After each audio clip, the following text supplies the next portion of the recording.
Good morning, everybody. Welcome to class, post-exam class. All right. So now that we finished talking about functions, today we're going to talk about the other big topic that remains to be talked about, and that is arrays. And then once we go ahead and cover arrays, if we have time, we'll go into searching and sorting, and if not, we'll do that tomorrow. But before that, I actually want to kind of re-show you the last thing I showed you last time, which was the library file, just because I might have rushed that a little bit. So let me go ahead and switch over to that. I hope you all did good in the test, by the way. We shall find out when we get the grades back at some point, hopefully within a week. I will pressure to make sure that it's done within a week. Okay, so if you guys recall last time, we were working on this little magic square function that swaps the left and the right value. So if we get a 4 and 7, we should get 7 and 4 back if we were to print it. Of course, also the function itself does printing, so we can see that. Anyways, if we if we look here at folder 9, we created two files. We created my main.cpp and then we created my lib. So what is my lib? My lib is a library that we're creating essentially. It's a little header file, and that's what it's called. That's why it ends .h instead of .cpp. That means it's a header file. So I could even write it here as a comment, header file. And what you do is when you want to reuse code in other programs that you're coding, just completely other programs that you're working on. One of the ways you can do it is, of course, you could just copy and paste it onto the top of above your main or whatnot, right? Or use your function prototypes and that kind of thing. But a much better usage is you can create this file, my lib, and just put all the functions that you want to reuse at some point, someday. So you start building your own little library. And then if you ever want to reuse this magic square function, you simply go ahead and say include, and then you put the name of the file, which we called mylib.h. You put that in quotes. You don't put that in the less than and greater than sign. That's a little bit different than when you're using like the built-in libraries and that kind of thing. So using your quotes, we'll do basically the same thing, except it has to be in the same directory as the program that you're working on. So you may still need to move around the library file from wherever you have it into wherever you're actually coding. So there is some maybe copying and pasting involved, but at least you know that this code works fine because maybe you used it in another program, and so you have that guarantee. After you do this, it's essentially as if you took this whole code and just literally pasted it right where that is. That is basically what's happening. And so at that point, you can just refer to the function or any other code that you have in there, and it'll work immediately. And as we showed last time, it did. If we go ahead and run it, you can see that it's calling our magic square function. If we were to comment this out, then we should get an error saying something like it's undefined function or undeclared. So here, magic square was not declared in the scope because we didn't put it. So by putting this, we're essentially telling the compiler, like, not only kind of import all of these IOStream functions and other values that are stored there, but also import per se everything that's in this file. And of course, you know, once you know that this is good because it worked, for example, in this program, then you can use it in future programs. Now, that doesn't mean it's 100% bug-free. It just means you haven't seen any bugs so far. So do be careful about that. But obviously, this is much better than trying to code from scratch, and it makes your code much nicer to work with because, like, again, suppose somebody is working on a project with multiple people, and then one person is in charge of this file and one person is in charge of this file. That makes splitting the work a lot easier. Although nowadays there are versioning systems like Git that allow multiple people to work on the same file at the same time without having conflicts when you're trying to save the file and upload it. So that is called Git, and it's a very, very useful thing to know. I'm sure you have heard of the name GitHub before. That's where that comes from. It's a hub of Git repositories. And so that's not something we cover. I do believe it's covered in software engineering and like 400 level CS course. I still think it's good to know now. So I would go and check that out and create your own GitHub account and potentially work on code. Don't post your homework there or school code. Everybody will laugh at that. No. Build your own projects or work on other people's projects and post them there. And that start making a little portfolio for yourself. So anyways, that's basically what we said last time. And I just thought I'd review it since it was a little bit rushed before. So yeah, unless there are any questions, we shall move on. Just a reminder, by the way, if you post extra credit, to make sure you let me know who you are on Discord, because there was like 2 people that posted it and they never told me who they were, and they just stayed there for days, and I rejected it because I don't know who they are. So hopefully that signals them to tell me who they are. Otherwise, I don't know who to give the points to. Like, you guys have random usernames. How am I supposed to know who you are? So yeah. Okay. So let's go ahead and close these 2. All right. So now we got arrays. So before I get you to arrays, and I know I'm kind of hyped you up for arrays, I did want to cover one additional function that is very useful for reading input. And so we'll do that really fast. Right now, if we create, let's create some variables, int A, B, and C. And then let's go ahead and see out the variables.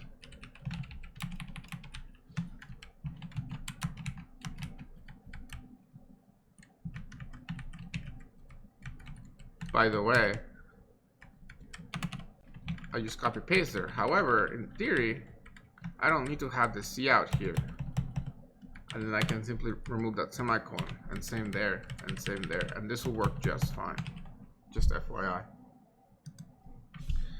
So, okay, let me go ahead and move to the, oh, it is in folder 9. Okay. And then it's called arrays.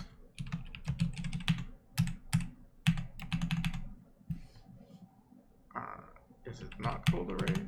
Why is it not auto-completing? Wait, it's not folder. Where is that file called arrays at? Oh, there's a 10, but because it's a 10, it's putting it ahead of the folder name. That's what it is. I should have put a 0 in front of everything. Oh, I went way too far. CD, CS135, CD10. I'm gonna have to rename my folders to put a 0 in front of them so it doesn't do that. Okay. So right now we're just printing some garbage because we didn't initialize the variables. Yet again, another reminder that you should initialize your variables. Don't always trust that they will be initialized to 0 by the compiler. As you can see, 2 out of 3 got initialized to 0, but that one additional one did not, and that is a dangerous thing. So, okay. Now let us go ahead and read in input from the user. As we know we can use cin, and if we're using file streams, we create a file stream variable ifstream, but still we're still using the same extraction operator here, whereas this one is the insertion operator, FYI. And so okay, we can go ahead and do something like that, and then if we run it, it's gonna basically ask us, well, not really ask us, we didn't do a prompt, but it's just going to be waiting for us to put a number. So if we put 8, then it'll go ahead and print out 8. As you can see, the other 2 are random garbage after that, but that's okay. All right, what is another method that I showed you how to read input? I show you how to use Getline. So you can use Getline and then do something like that, and in this case it'll read an entire line until it sees an enter. What did I do? Oh, sorry. I flipped the arguments. First, I think you, wait, no, did I? Let's see, Getline, basic IStream, so that is cin. Needs a string. Okay, good point, yeah. So, Getline will work with a string, but not necessarily with a integer. So if we go ahead and make that a string, then we can go ahead and read in. So we still put in our 8 for the first one, and then Getline immediately jumps in and kind of screws us over for the additional input. So one of the ways that we can kind of get around that is by putting 8 space and then str. And then if we go ahead and cout somewhere here, we add to the couting str, then we'll actually see what is happening. I don't like how that's not lined up. Now it does. Okay. So let's say 8 and then high, enter. And as you can see, it read both the space after the 8 and the high.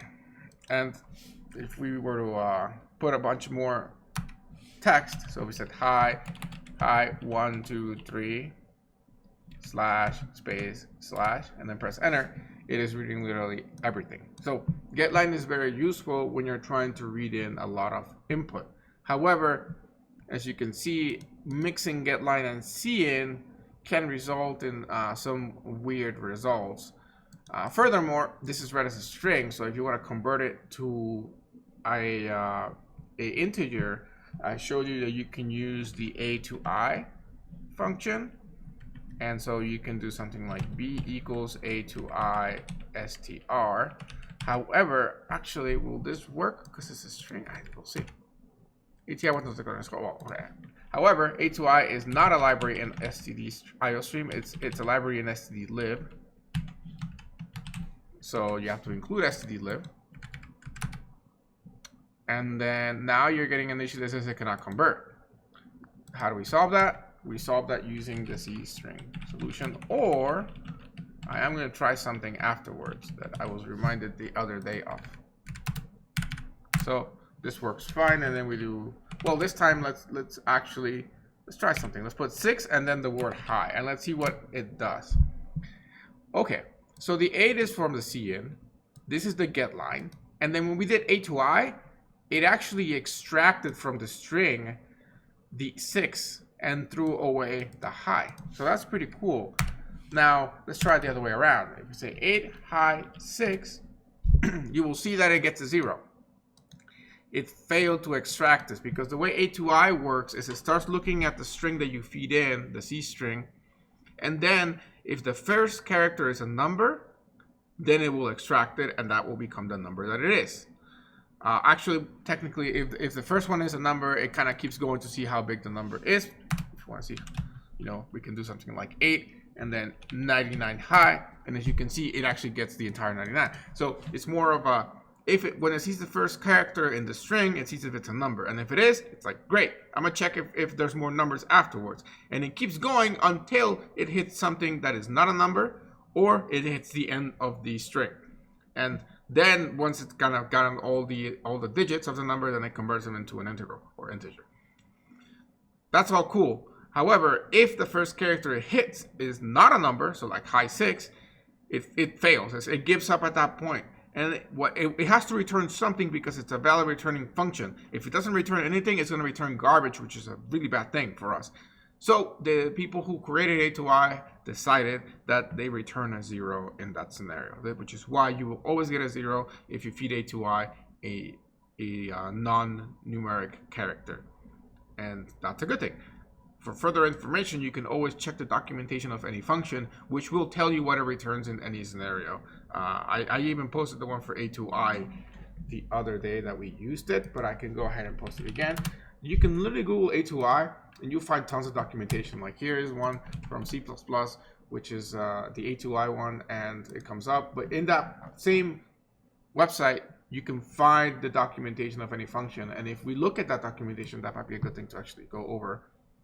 You will see that it says the function name, it says the data type of the function, the name of the function, and the parameter. So imagine this is your function prototype, since you now know what that means. And it tells you that what it does, parses the C string. Notice it says C string. That means that it will work as long as the string is a C string, which means you have to use the C_str function to convert it into such. And it tells you basically what I said. Discards as many white space characters as possible. That's a good point. Yeah, it throws away leading white space until the first non-white space character is found. Then, starting from this character, takes an optional. So it also checks to see if there's a plus or a minus. Oh, that's pretty cool. See, I didn't know that. I guess it works, and it makes sense because it works for negatives. But what it's saying is that it's okay for us to enter a number of the form -55, and it'll actually detect the negative. And it also says it's okay to do plus 56, like plus 66, blah blah blah, and it'll actually take the plus, just mean as it's a positive number. So that's pretty cool. I didn't know that, but I kind of knew that it read negative numbers. I just didn't think about how it did that. But yeah, it makes sense how it did it. And then starting from this character, blah blah blah, followed by as many base 10 digits as possible. Base 10 is a good point. A to I works for converting to integrals, which means numbers base 10, which means 0 through 10, well, 0 to 9, right? So it's not going to try to convert something into hex or something. So it expects that set of digits. No, there's no such thing as base. Like, imagine that it was trying to read hex, actually. Then A, B, C, D, and E would potentially be valid hex characters, right? That's not something it can handle. So yes, don't worry too much if you don't know hex yet. You'll learn that at some point in CP 100. And finally, here's like the error. If the first sequence of non-white spaces in str is not a valid integral number, or if no such sequence exists because it is empty or contains only white space, no conversions performed and 0 is returned. That's exactly what I said earlier. So there you go. So pretty good description. When you're writing your own functions, this is what you're kind of aiming for, this level of clarity and thoroughness. It tells you what it requires, what it does, the special scenarios that you have to look at, such as special like edge cases, and if I didn't say already, what it returns, right? And it's very, very clear and concise. So that's kind of what you want in your own documentation. Then it talks about the parameters. In this case, there's only one parameter, which is the string. Now, this is where it starts to get a little repetitive, because if you think about it, this tells you everything you need to know, right? But that's okay, because now it's kind of going into the individual pieces of that. So then we get the return value, which is the same thing that we said. And there's more discussion about other things that don't really want to talk about, like SOR also. And then they show you an example. Now, this you don't do in your documentation, but this is great for the website because then you can actually see it in use. Here's an integer I and A2I buffer. And buffer being this, don't worry about fgets. Although we will talk about gets in a second. But yeah. So this is storing it into an array of characters, essentially. And we will talk about arrays later on today. Don't worry about race condition. That has to do with concurrent programming. That's something you will learn eventually. And then exceptions you will learn in 202, which is just a system for error handling. But yeah, great website. Has a lot of the stuff, but even then, it's a good example of documentation and how you should do good documentation. So yeah, okay. So anyways, we're experts now with A2I, right? There is one thing I would like to try, and then let me try it first, and then I'll tell you. I'm going to remove the C string part of that, which of course would give us an error because it expects one. But let's try something here.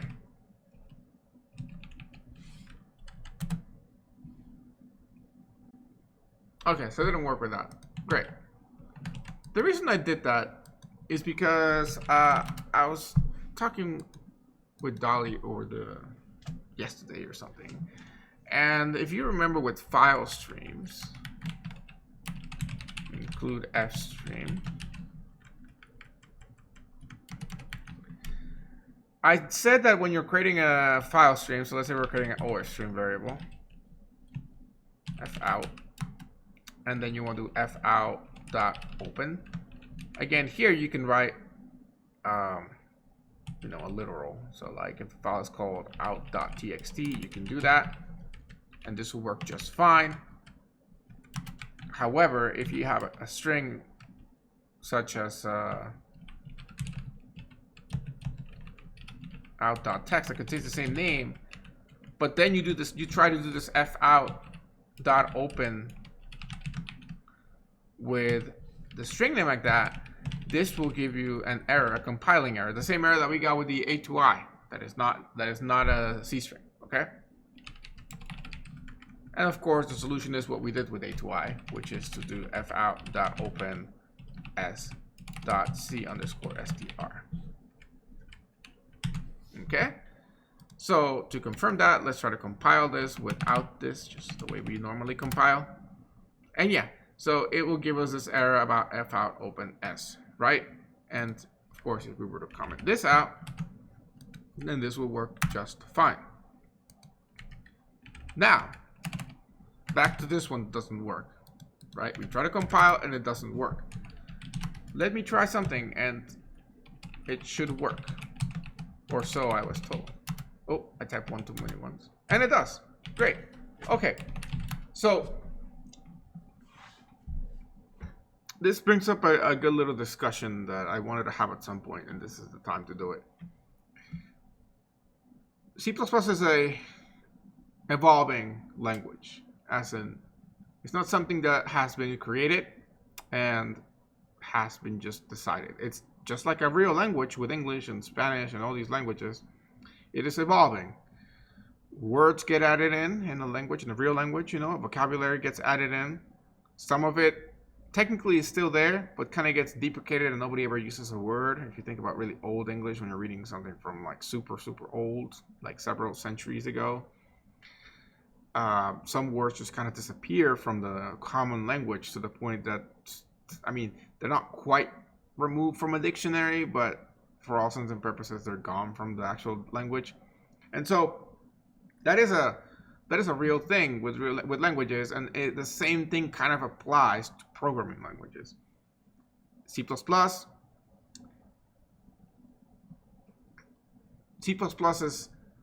syntax rules can sometimes change as things get added in or potentially removed. And so that can create a lot of problems with programs that were coded for a certain version of the language. Imagine that tomorrow they decide to make the if statement not have parentheses in the beginning logical expression. Now all code that was written before that version of C++ is going to be completely useless. Like, it's not going to compile. It's just not going to work. So you have to be very careful about versions. So what ended up happening is, in the case of C++, a group of people, and I can probably Google and tell you what the name of the group of people is. It's an association called the International Organization for, well, that's just ISO, but is that actually the people? No, that's kind of the people who ratify them, because ISO is like a thing for like even companies. Who comes up together to do these things? Let me see.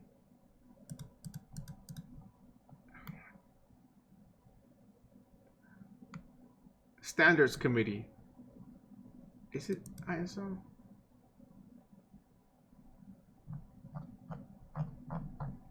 I will have to give you a rain check on that.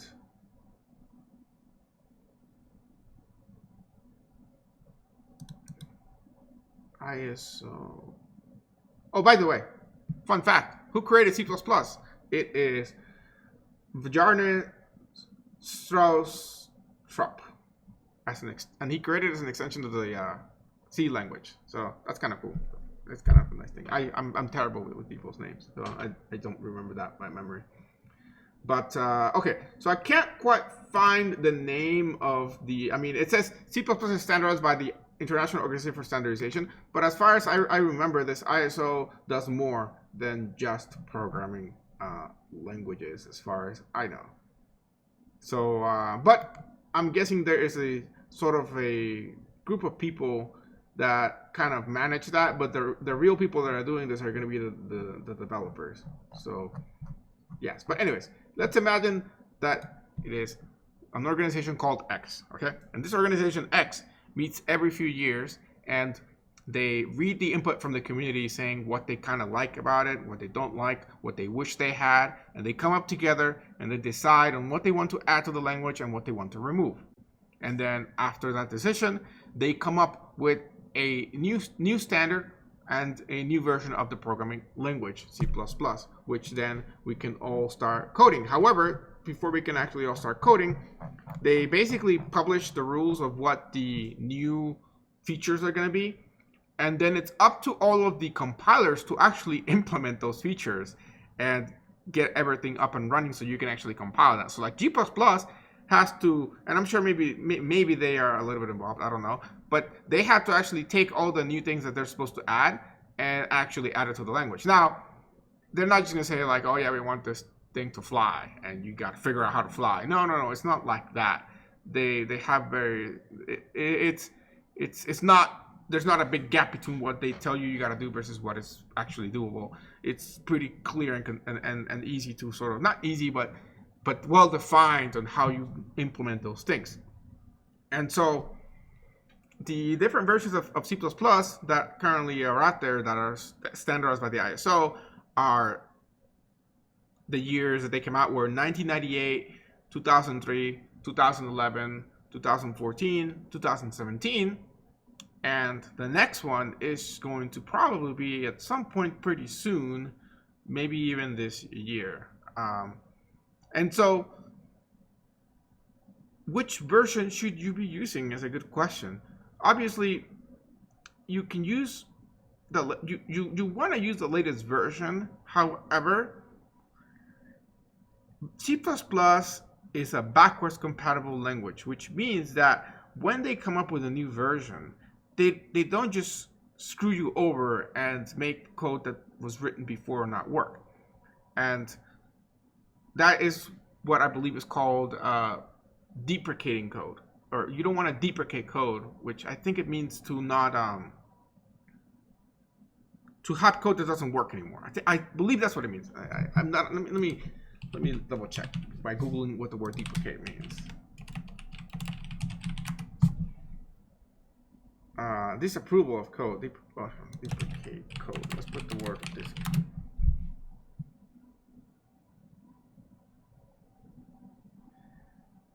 Taking older code and making it no longer useful within the code base because it has been superseded by new code.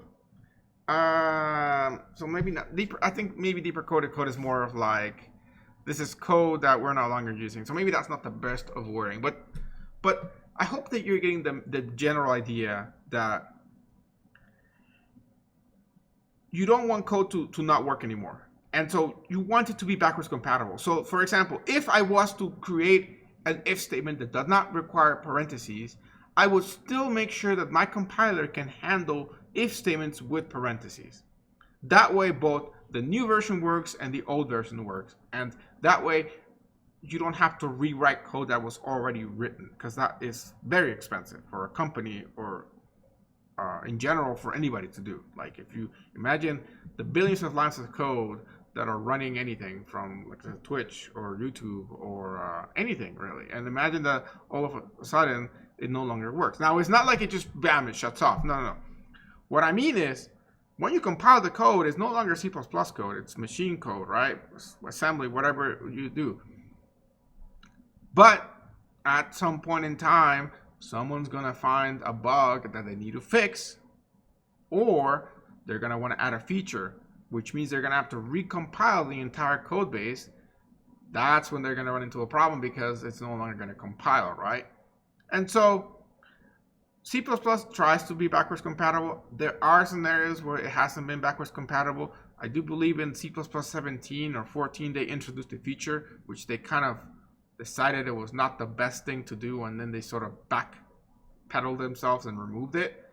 So there is a scenario there where things are not backward compatible, but I'd say that the majority of the time they try to be, which can sometimes make things kind of nasty in terms of the language, because when you're trying to make everything you've done still work plus new stuff, things can get a little bit complicated pretty quickly. So anyways, what this all boils down to you as a developer is you have to decide where and what version you want to compile with, and realize that there are some places where they're still using the oldest form of C++ code, the 98 standard. And furthermore, you do have the ability, even when they come up with a new standard, to compile with an old compiler. And G++ gives you that with a simple flag in your command line arguments, and that is the -std. And I believe STD stands for standard. And so there, you can go ahead and put the number of the standard that you want to compile with if you want to compile with something else. Now, depending on what version of Linux and G++ and everything you're running, if you just compile like this, you are probably running ISO 98 or maybe 03. However, if you're in a newer distro of Linux, this program may actually work because by default, it is going to be compiling in C++ 2011. However, if you don't want to leave yourself to the mercy of what is the version that's being compiled, you can explicitly state it by putting in the flag std equals C++ and then the numbers. For 98, it's basically 98. For 11, which is the other big change in code, is just 1. Now notice something here. The code compiled in 11, whereas in 98 it doesn't compile. That is because at some point some people complained and said, we really hate this whole C string thing for file streams. And they went ahead and actually added it so that it can actually take normal strings and not just C strings. So here comes the problems when you're running your code in your computer versus Sally, and it works on Sally, and it works on your computer but not on Sally, right? I do believe Sally by default now runs C++ 11, but before we used to use Bobby, and Bobby was running C98 like I am here in this computer. And then if some people were running C++ 11 because they downloaded the latest Ubuntu VM, then say, for example, this code would compile and run just fine in their computer, and then they submit the assignment, and they would get graded on Bobby, which was running 98, and it wouldn't compile, and then, you know, bad grades would happen, right? So that's why in later classes, it's not so much of an issue now because we have Sally in 11, but that's still a problem if you're trying to use something in C++ 17, for example. You know, that's will be the latest one. I wonder what happens if I do 20 here. Yeah, it doesn't even recognize it because it's not really a thing yet. So yeah, so essentially, we'll apply more for 202 than this class, but you always want to tell the TAs when you're submitting your assignments what version of the compiler you're using so that they can use that same version to compile.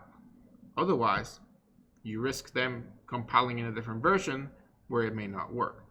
Now, for this class, you can stick to C++ 11 or 98. Just if you're using something non-default and you want to state it. But again, it should not apply for this because you're not really using anything. How do we know which version you're using? By default, you mean?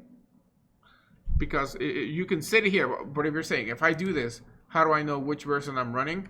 Well, I guess one quick test you can do is you can do with the file streams. But if you want to know like what version your compiler does, I believe you can do G++. Maybe that's version. And you can see here that we're running G++ version 5. And then if we want to see what version of the compiler that has by default, you can probably just Google that. You can also, let me see, I think there's a command.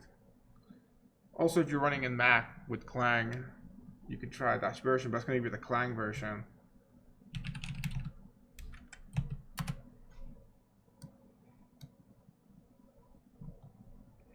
Here we go. It says you have to do this. Let me try.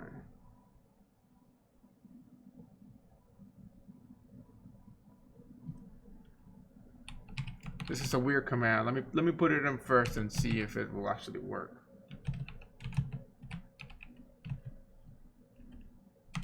It's from Stack Overflow, of course. We'll see if this actually does something.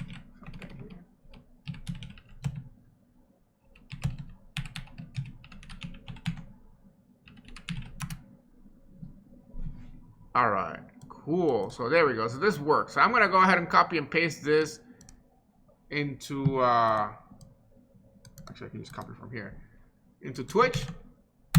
You go ahead and enter that command. If you're watching on YouTube, I will try and remember to post that on YouTube so you can do that. If you run it though, look at this year, and I think that will tell you which version you're running it on. Yeah. So try it. Try it out and let me know if that actually worked out. And then that year there should be it.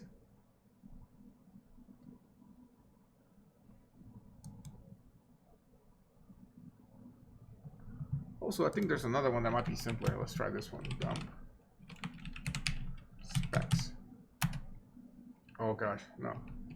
That is too much stuff to read at. Drew to find it. We can use grep later to figure that out. By the way, this command, how this works, grep is a search tool, so we're searching for this line in the text that gets dumped out of that. So that's that. At least that part is how that works. So,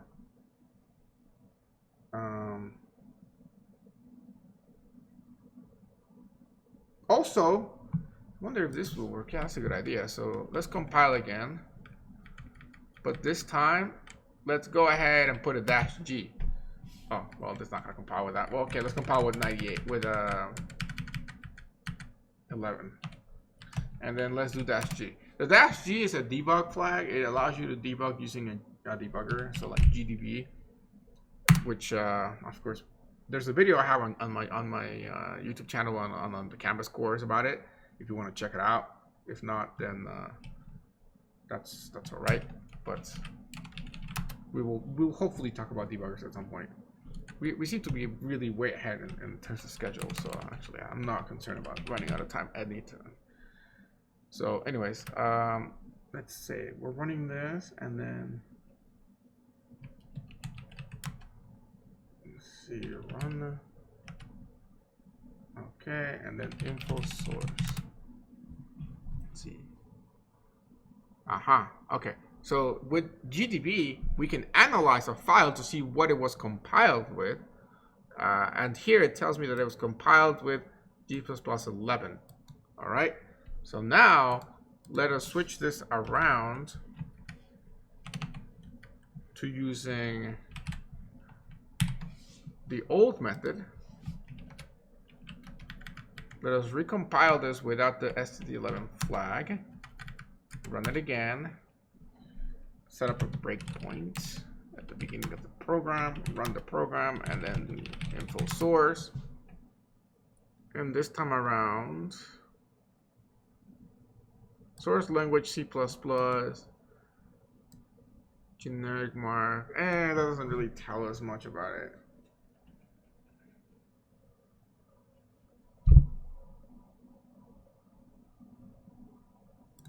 It just says C++. So I guess when it doesn't have a number in front of it, it just must assume that it's the 98 standard. So, yeah. But, okay. So, anyways. The moral of the story there is that the biggest differences that you will find where like something works in one version or the other is the difference between C++ 98 and 11. With 11, they added tons of features that you actually would use at a level of like even 202. There are some features that they added in 14 and 17 that are very, very useful. However, those are very specific, and I highly doubt that you will encounter any situation where you need them, at least until you actually become quite advanced at programming. So, yeah. Let's talk about one of the ones that I find myself thinking it's very useful to use from C++11, and that is the toString function. I think it's toString or to_string, and that is like A2I is really cool because it converts from a character to an integer, right? What if we want to do the opposite of that? So we want to flip around the direction. We want to convert an integer to a string.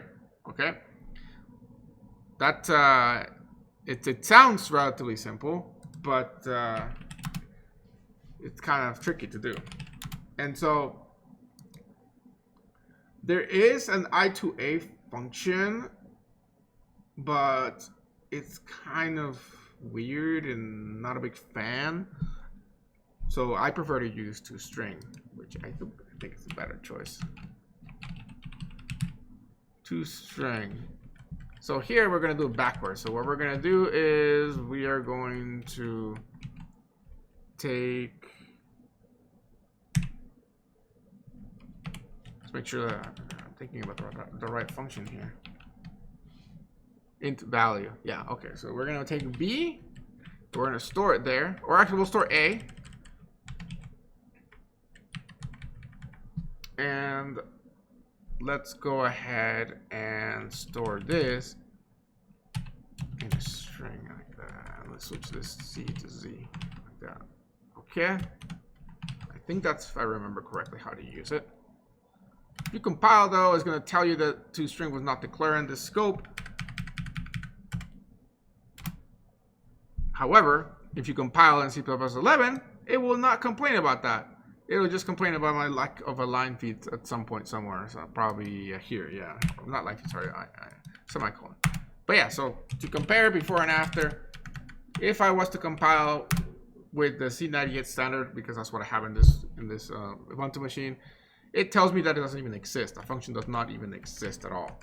But if I compile in the C++11 standard, it perfectly fine, because at some point it was added to one of the existing libraries, such a function, and it's very, very useful.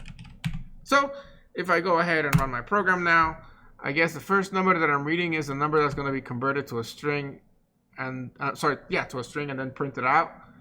And then the second number is that one thing with the with the A to I. So this 88 here is A, and then the 6G here is what we just typed in, which gets printed as a string, which gets converted to an integer, which is the 6. And then the Z that's being printed here is the one that was converted from an integer to a string and then printed out as a string. So yes, this works basically. You take an integer and you save it as a string. Now, in this specific scenario, it's kind of pointless because I could just see out of the integer. But there are a lot of scenarios that I have faced where it's very convenient to convert a number into a string so that I can then concatenate it or manipulate it and add things to it and store it as a string that I can later on print out if I choose to.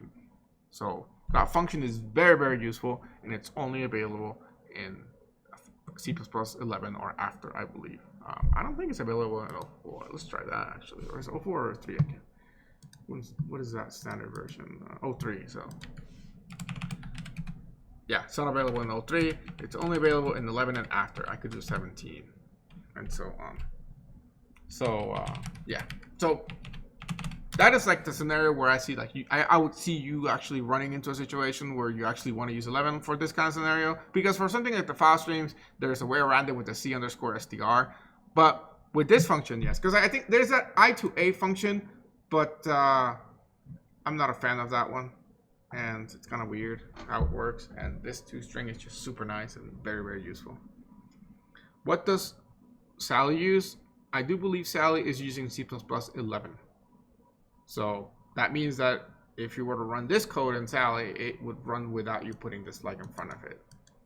So yes, but check it by trying to run your file stream assignment without using the c_str and see if it compiles, or try using the toString function and see if it compiles. If it's running C++11, it'll compile without the flag.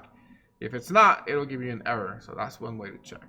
Or you can do that one command that I pasted on Twitch. So yeah. We try to switch it to 11 to make things easy. So Sally will compile anything after 11. Any compiler that you have nowadays will compile even up to 17. However, you would have to specify the flag manually. There's a default mode. In my case, my default is 98. In the case of Sally, the default, I believe, is 11. However, that's just the default. But you can compile any version you want as long as you specify the version afterwards using this argument. All I'm saying is what the default is set to. This virtual machine is old, but it's not that old that these standards didn't exist. It's just that the Ubuntu developers or the G++ developers, someone there was like, we're gonna stick to 98 until a few more years pass, and then it's okay to switch over. So that's why this is still 98, whereas newer versions of Linux have made the default be 11. Or higher. And I think Sally's 11. It actually might be higher. I never thought about that. But I do think it's 11. Okay.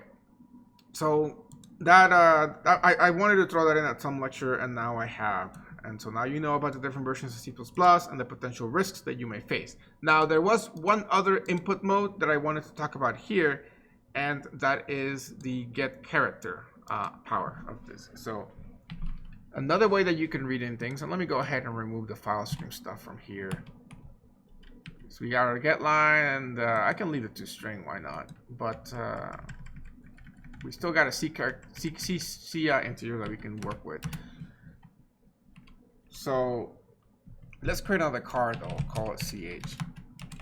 One of the other ways that we can read in is we can do cin.get, and then we can pass in a character in there like that, and that will read in a character that includes white space. So let's actually put this. I don't know if we'll actually be able to read that because the get line, but we'll see. Maybe from a file we can.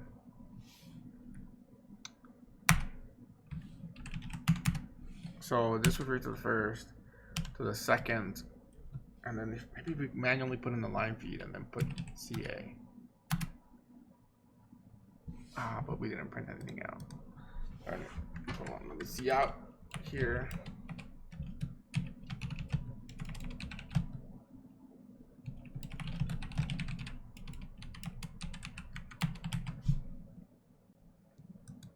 Oh, not Z, but CH.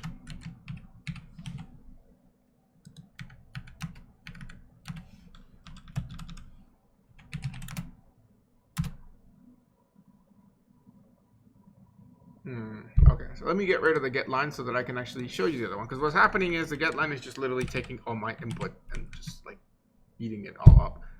Or actually, I know what I can do to stop that. Get line takes a third argument, and that is a delimiter argument. So the delimiter is basically going to be what it stops with. By default, it's the line feed. But yeah, we'll make it an asterisk. That will make it stop reading and taking all of my input away. So yeah, we'll do that. Okay, so now the first thing we're going to read is a number. So it's going to take the 90 there. The second thing we're going to read in is everything until we get to the asterisk. So we'll do like 8, and then high, and then star. And then the next thing we read should be whatever the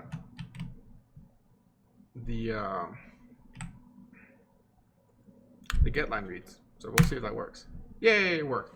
Okay, so instead of reading it onto the line feed, getline stops at the delimiter, which in this case we said is an asterisk, which means it will stop reading input, but not and consume the delimiter, but not actually stored as part of the output.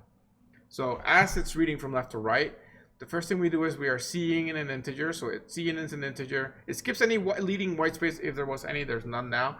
Gets to the 90, takes the 90 into an integer, and then stops there. It doesn't consume the white space after it. It stops at the 90. That's why the get line starts consuming any input after that until it sees its delimiter. Before it was a line feed, but now it's the asterisk. So it will consume the space. Not consume, it will read the space, the 8, the H, the I, and the asterisk, and then it'll stop at the asterisk after it read it. However, it doesn't store the asterisk as part of in the variable we're storing this in the string. From there, we have our A to I, which extracts the 8 from that, so we talked about it already. And then the next thing we do, we have the get char here. The get char is going to read the next character in the input, which is a lowercase a. Okay? And then that is being stored into a char. So the get function basically just reads in the next character available. And it's useful when you want to read character by character. It does store it into a character, so you can't read it into anywhere but a character. You can then use other functions to convert it. You could use A to I, probably other things actually, to convert this into anything that you're trying to do with it. So it's a little useful function that you can use. Let's see if we can use get char, or if that's in the if that's a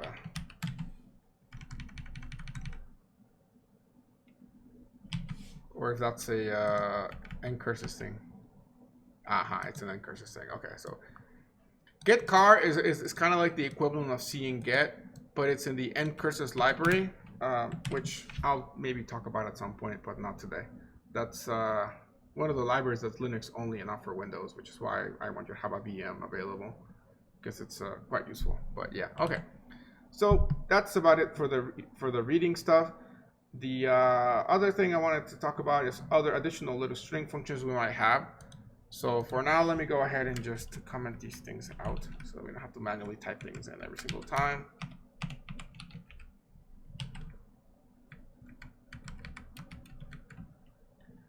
So if we have a string and we have in the string hello,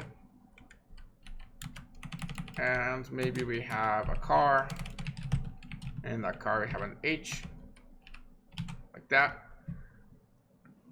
Let's talk about some of the functions that we can use for this. Let me make this bigger. How are you? Okay, so we know that we can use length to figure out how big a string is.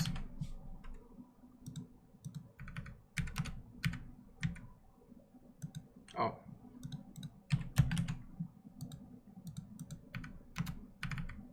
It says 18.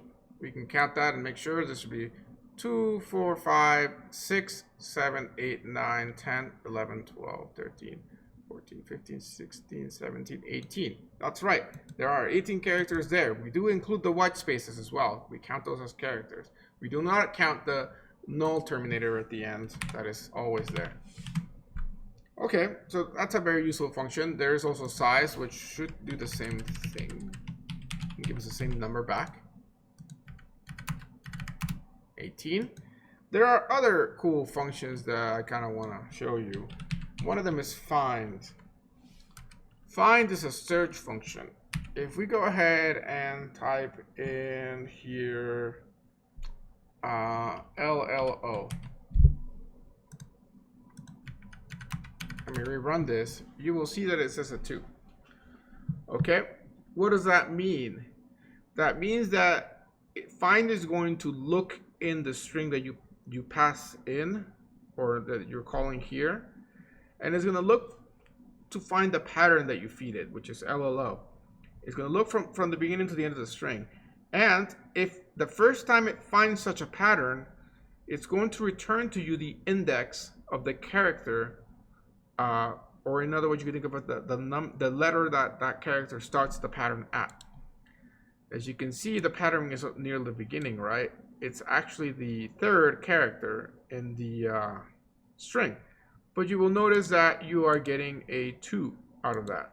That's because if you think back at that example that I was talking about a long time ago with the parking garage, and how the British or European method versus the American method, where floor 0 is not a thing in America. In America, like the first floor, the bottom floor is the floor 1, and then 1 up is floor 2. Whereas in European system, you could think of the bottom floor as floor 0, and then the first floor up, that one that's actually not in the floor anymore, is actually floor 1.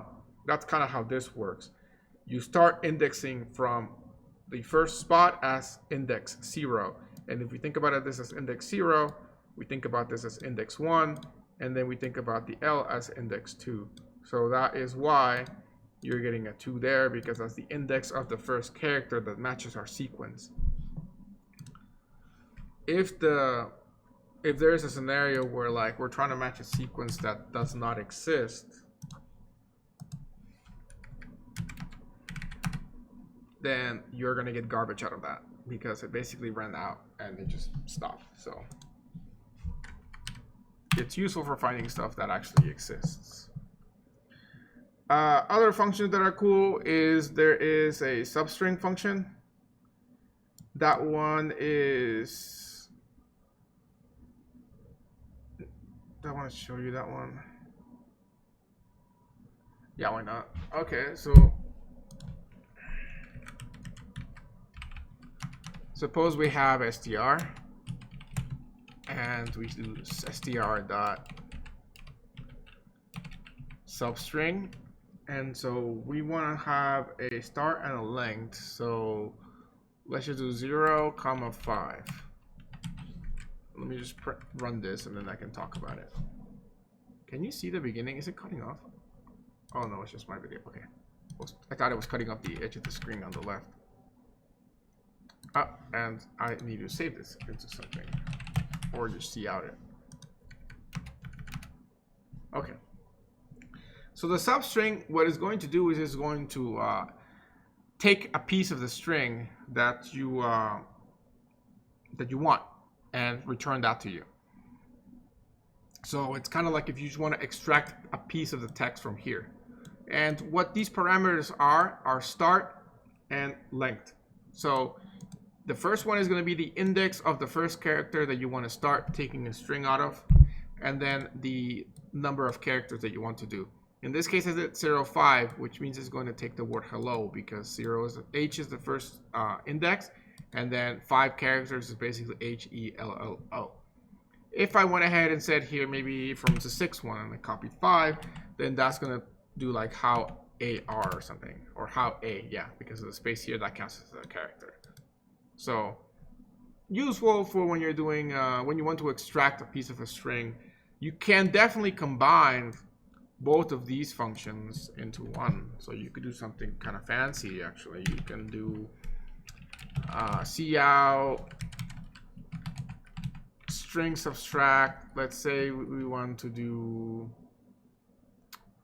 trying to find out something cool that you could do from this, but okay, well, let's say we do 8 things, and instead of passing in the number here of where we want to start, we're actually going to pass in the result of find at LLO, like that.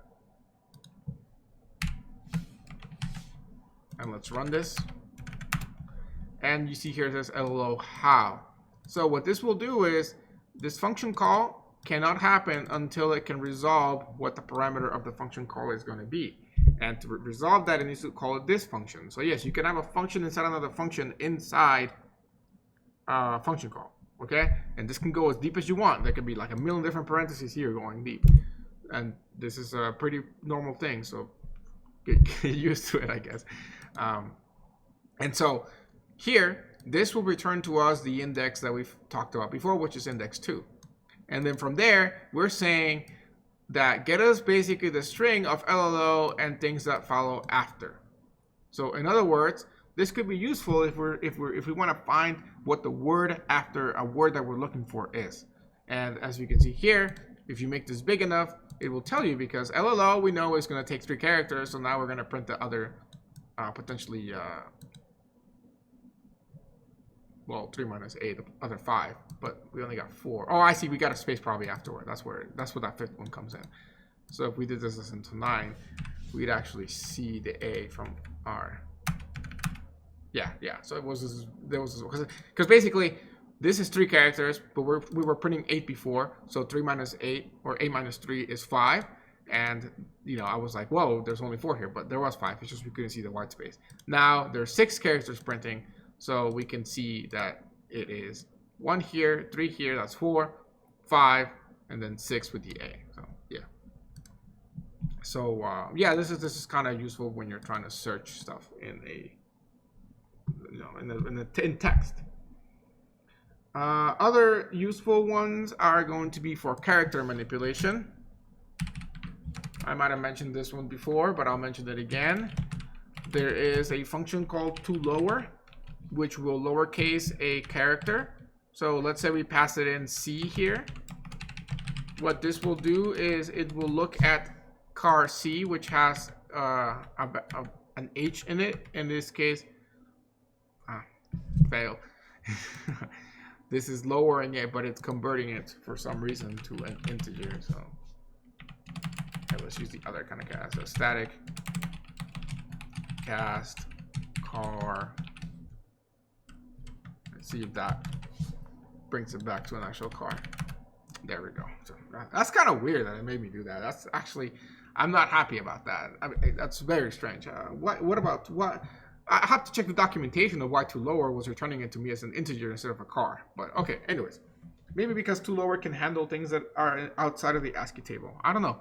But anyways, basically what toLower does is it will take as an input a character, and then it will convert it into the lowercase version of that character based on, as I thought, the ASCII table. But I think maybe there's more than just the ASCII table, because as we saw here, you'd expect it to return a char, right? And then when I do cout, it would just print out that char. But it didn't. It actually returned it as an integer, which is the same thing, because the char is just a number. It's the number representation of the ASCII character. But instead of returning it as a char, it said we're doing it as an integer. My suspicions from that is because toLower can handle other characters that are not in the ASCII table. Maybe there's like in the Unicode range or something that's bigger than just the ASCII table, which might be why. But I'm not 100% sure.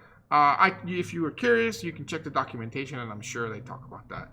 But anyways, we fixed that by casting it essentially into a char, and then it actually got printed out as a char instead of a number. And as you can see, all this talk that I just said is just to turn a big H into a small h. But that's very, very useful, especially when you're trying to detect user input and you don't know if they have the caps lock on or off. It doesn't matter whether they type in uppercase. Let's say you're asking yes or no. You can accept both upper and lowercase by using this. By the way, if you want to do it the other way around, if you want to uppercase something, so let's say that this was n. Well, first let's just write it like this. If you try to do toLower with a lowercase letter, you will see that it does nothing to it. Now, what if we put something that's not a letter? Let's put a %. In this case, it's not gonna mess with it. It'll just return to you the same thing, and that's because if you feed it in a bunch of text, once you figure out how to do, you know how to do loops. Now you got to do arrays. If you feed it a bunch of text, it will basically lowercase the text that's not lowercased already, and not mess with anything else. So it'll only modify the uppercase text. So that's actually a pretty useful feature, so that it makes your life easy. But anyways, let's feed it a lowercase, and let's try to uppercase it. In that case, surprise, surprise, it's called to upper. And it'll do the same thing. In this case, it's just going to go from down to up. So quite a useful feature to also have. It's quite a value returning function. Quite a nice value returning function. We also have some library here that is called cc_type. And that's one that I don't quite use on a day-to-day basis per se, but it's quite nice because it has a lot of functions that involve character manipulation, kind of like toLower and toupper, but more. And so some of the useful ones that I can kind of briefly go over is, for example, we can go ahead and say cout isalpha and pass it in the character. So what is that one gonna do? That one is actually gonna, that's interesting. What does that even mean? Did we have something else coutting in the program? Why did it print out 1024? It should print true or false, but it printed out 1024. That's strange.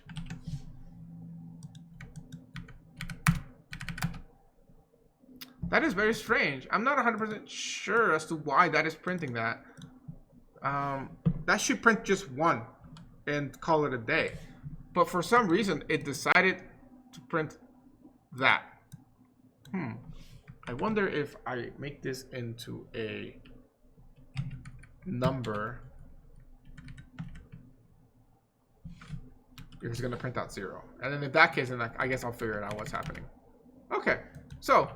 all right, so this is very strange, but this is how they decided to do it. That's why you read documentation to not get scared. So what isalpha does is it returns true if a character is a letter and false otherwise. Now in C++, the way you indicate false is there's only one way, and that is with a 0, or I guess the keyword false. However, you can indicate something is true by just putting anything that's not a 0 or false. So while I was expecting personally to see a 1 there, because it's just kind of a nice number that indicates truthfulness, they went with 1024. I do wonder if I go ahead and try an uppercase letter, if it also do 1024. Yeah, so they just committed and said, we're going to use that as our true value. There might be a reason. In fact, I would suspect that there's a reason for this. I personally don't know it. But it doesn't matter, because really all this is returning is true or false. And if you're using this in an if statement, the 1024 will be true. It could be 1, it could be 2, it could be 1024. They're all values are true. The only time that you want to see false is with a 0. So yes, if this was a number, as we saw, then it will return 0 as it should. So yeah, this is okay. It's just a weird way of implementing it, but it's a free country. You can do whatever you want, right? So isalpha will return to you true if something is a letter. Similarly, there's also like an isDigit function. Now I'm curious about what. See, I have used these functions before, but I have used them in actual purposes, like in an if statement. So I've never actually tried printing out what it returns. I just assumed that it worked, and it was. But this is probably the first time that I'm actually trying to just print out the values in a cout statement, which is why I was personally surprised. But hey, you learn new things every day. Okay, so this is a digit. That is true. Now let's go ahead and switch this to a letter, and that returns false. So look, this digit is a normal person in the sense that, like, here we are getting a 1 for true and 0 for false. So isalpha is just kind of doing its own thing. So that's interesting there. I am quite curious about that. I have to Google it later and see why they decided to do that. There is also isupper and islower. They kind of work like two upper and two lower, but in this case, they're just checking true or falseness. So in this case, this will return false because the n is a lowercase. And so this is not uppercasing or lowercasing it. Don't get this confused with two upper or two lower. The word two means that you're converting something, I suppose. The word is, typically when you see a variable called is something, like is happy, it's usually a Boolean variable that represents the stateness, in this case, of your happiness. Ah, nice. We got some weird upper out of this one too. So n is true. It is indeed upper. And if we make it into lowercase, we are going to get a 0. So here we have another example of an interesting choice of a true variable. They didn't go with 1026 or 1024 this time. They went with 256. However, it is still true because, again, anything that's not 0 is considered true when you're doing Boolean expressions. And then finally, there is this lower, which of course is just going to check whether something is uppercase or lower. Everything lowercase though, like that. And there you go. This is true. They chose 512 in this case. You know, I think if I was to suspect as to why they're doing different values, these are all powers of 2, as it should be clear. It's probably because maybe to figure out which function you're running. I don't know. I really want to find out, but I don't want to waste the time looking at documentation. But check it out on your own time. Have that instinct of curiosity. Okay, that's it. Those are all the functions that I wanted to talk about. Just to kind of give you a little bit more of interest in looking at the power of libraries and what you can do. Of course, you know, when you're in school here and everything, you want to make sure you don't violate the academic conduct by using libraries when you shouldn't, because we of course want to see that you know the material and not that you just downloaded something off the internet or use a library. So of course, for a lot of the classes, you don't get to use these cool libraries unless they give you the option to use them. But you should still know that they're an extremely big part of the like the real development world, because you're not going to code things from scratch ever. Like, it's very, very rare, very, very rare that you have a clean code base, and also that you don't want to use other people's work because of who knows what. You know, I think in the cases of like national security or something, they probably want to limit your use of libraries unless they know they have control over what's in those libraries and how they work and everything. You know, maybe those cases. But other than that, I don't know why you wouldn't want to use libraries. So anyways, what I did there was I just copied another file and backed it up so that I can put this around and have it cleaned. So now we actually finally get to talk about arrays, right? An hour into the lecture. But that's okay, because really we have two 2.5 major topics to talk about. Arrays, structs, and that half is searching and sorting. And then we're done. We have literally that many topics to do. And we have 2 weeks basically to do that. So yeah, we're going to run out of lectures in like a week, if at most. So I don't know what we're going to do for the last week. Maybe no lectures, or maybe I'll just start doing 202 material. So yeah. Anyways, so arrays, finally arrays. Arrays, that last big piece that once you know that, if you never take another programming class, if this is all you're going to take in programming because you're not a computer science major, in theory, while not in the best way you can do whatever you want. You could code any program that you see and you use with the material that you have. I mean, you see, you want to code a new Twitch, call it Mixer, and try to see if you can make money. You can do that with just the material that you have, as long as you know arrays. Anything else that you learn after that is going, if you take 202 and so on, is more of, or even when we talk about structs, is more about making your life as a developer easy and making your code be better, more efficient, or just better in general. But again, that's technically, if all you want is to get the job done, even if it's in the worst way possible, at this point you in theory could. In fact, you probably already could without arrays, but that would be very, very limiting, to the point that I think arrays is still one of the things that you kind of have to have. And so, arrays. I have mentioned them briefly in lectures before, but now, of course, I'm going to really introduce them. And going back to my little parking lot example in a minute here. And so, first of all, let's actually define what an array is, okay? So let me go ahead and just type it in here, because I think typing is much clearer than handwriting at this point. So arrays, first of all, have dimensions to them. So I'm going to go ahead and define what a one-dimensional array actually is, okay? And that is a structured collection of components that all have the same data type and is identified by a given name. Now, another way of saying this is the word homogeneous. So when you think about milk, milk is a homogeneous mixture, because if you leave it lying on a table for hours or days, it doesn't separate. On the other hand, if you've got one of those whey proteins or one of those powder Kool-Aids or something, I guess, if you leave it standing for a while, the Kool-Aid separates from the water. That's because that's a heterogeneous mixture. Chemistry class, I suppose. Going back to computer science class, an array is a homogeneous collection of data, basically. That's the same data type, okay? It's homogeneous. I don't know if I'm saying that right.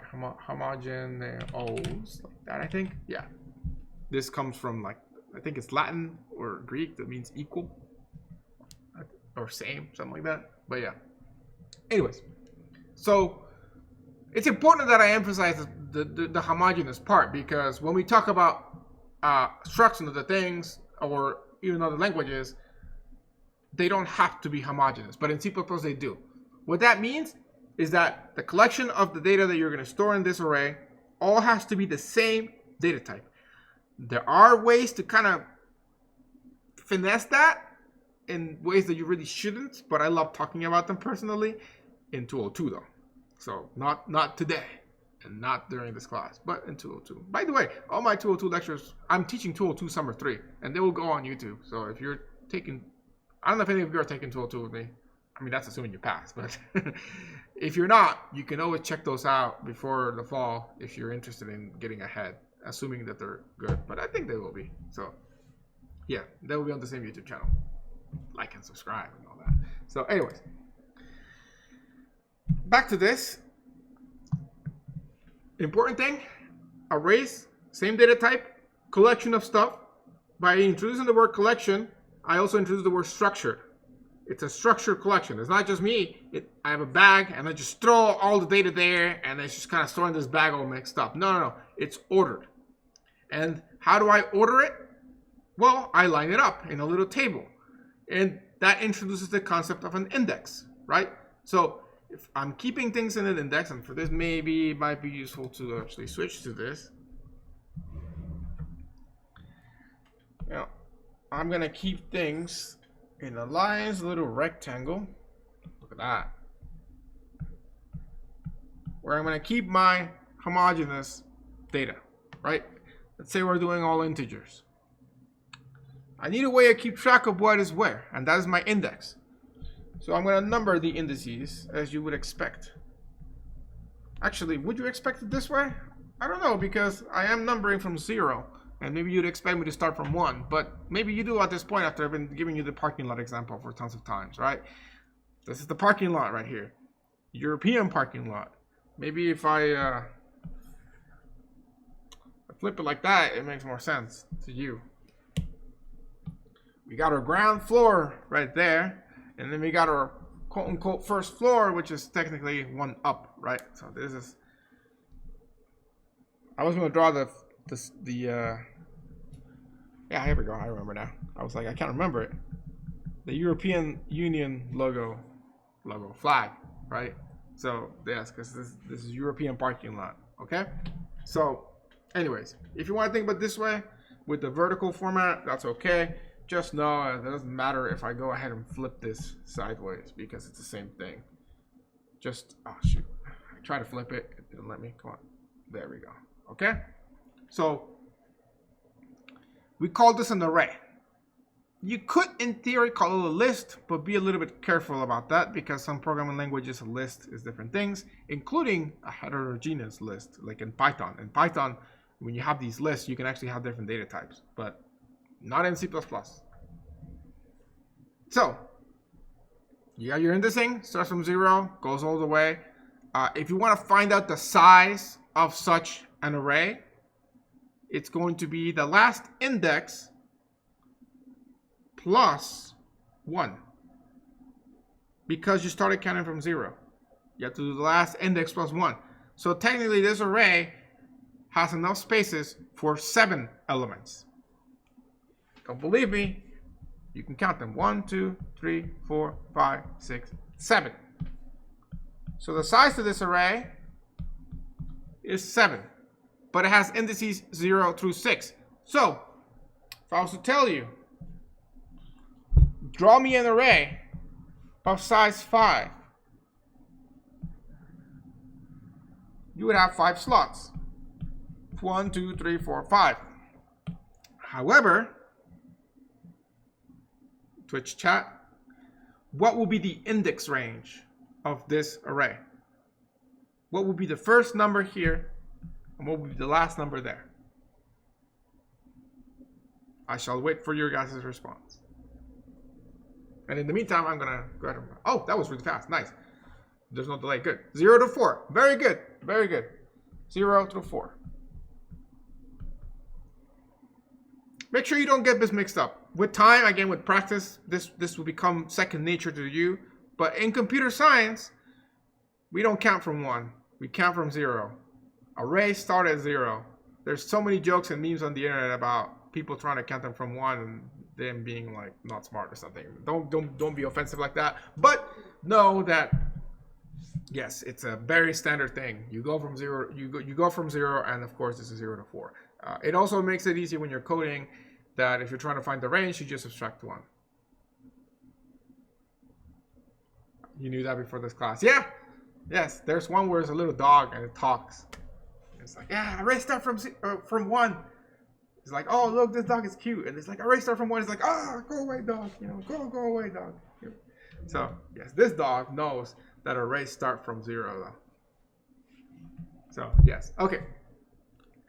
So, cool. I really want to emphasize that because I know people are going to forget. And that's okay when you're first learning it, but you just got to get it in your head if you're a computer scientist. There are some languages where arrays do start from 1. MATLAB and Fortran? I don't know Fortran, but at least MATLAB for sure. And it's horrifying as a programmer because that really does flip your brain back, and it's not fun. I mean, you get it. I mean, it's not saying it's like, oh, it's a horrible, like terrible thing, but it is really annoying because you just get so used to it that you make errors that you're not intending to do. Just like maybe you guys will make errors now if you're used to this starting from one idea when you're trying to do your indexing with arrays, and then things crash and you're like, what is happening? So anyway, okay, let's talk about syntax for a minute. Since we have this here, I guess I'll put the syntax here. Why not? So how do I declare an array? Okay, that brings up a couple of things here. First of all, the arrays you're going to learn here are going to be the most basic form of an array, and there's a big limitation to that, which will then be unlocked when you level up and get to 202, and when you talk about dynamic allocation, which with pointers and things like that. But so for now, we are kind of limited in what we can do with the arrays, and so just be aware of that in mind. If all you're doing is taking this class, don't try to impress somebody with these kind of arrays, and then they're like, oh, use dynamic allocation. But hey, we'll talk about vectors, so we'll kind of work around that later. So anyways, the way you declare them is you put the data type first. It's going to be very similar to a variable declaration, actually. In fact, this is a variable declaration right here, data type and identifier, because it would be like int a or string s, you know. The only difference with the array is we're going to introduce 2 square brackets like that and a constant integral expression in here, which is a very fancy way for saying we're going to put a number in there, which represents the size of the array. Why does it say constant integral expression? Because of the limitation of these, oh, and I guess I'm forgetting a semicolon, because of the limitation of these arrays, which is you must know at declaration time how big the array is going to be. So if we're going to make our little array of size 5 here, and of course these are, let's say these are integers, you would do int, let's give it a name, let's call it ARR, just because that's a cool name for an array, R, and then you put little brackets, and then you put a 5 in there, and that's it. So yeah, don't get scared with the constant integral expression in there. But what we cannot do, even though it will compile in I think C++ 11, you shouldn't do that. It's bad, and people still do it, and that does trigger me. Is don't do something like this.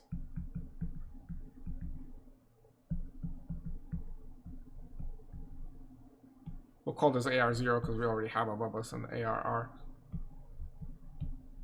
Although here now, let's just call it int bad. That. And then of course, well, that's terrible because you don't even know what that size is going to be. But this. This is bad.